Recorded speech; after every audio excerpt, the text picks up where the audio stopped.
Preface to the Prophet Zechariah by Martin Luther.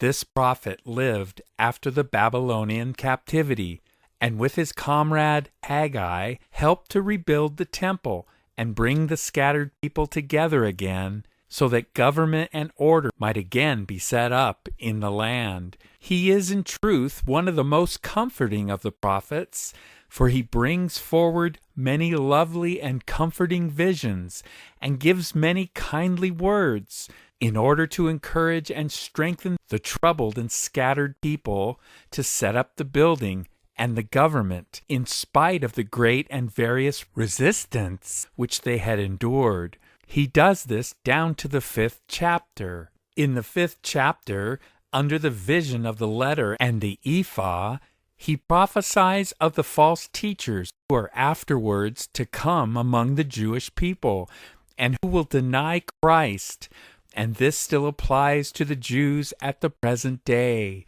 In the 6th, he prophesies of the gospel of Christ and the spiritual temple to be built in all the world, because the Jews denied him and would not have him.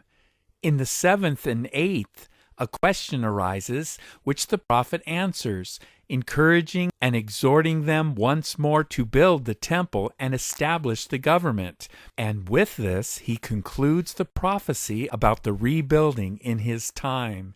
In the 9th, he goes on to the time to come, and prophesies first, in chapter 10, of how Alexander the Great shall win Tyre and Sidon and Philistia, so that the whole world shall be open to the coming gospel of Christ, and he leads King Christ into Jerusalem on an ass.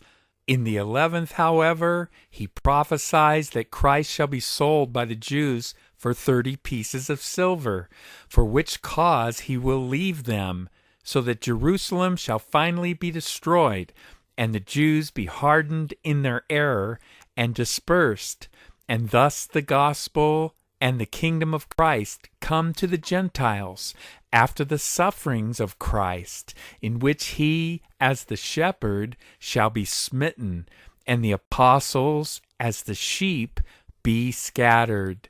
For he must first suffer, and thus enter into his glory.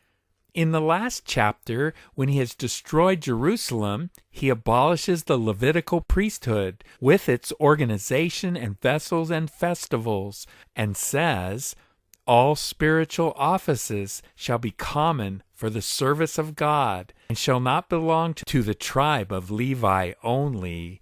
That is, there shall be other priests, other festivals, other sacrifices, other worship, which other tribes can observe, nay, even the Egyptians and all Gentiles.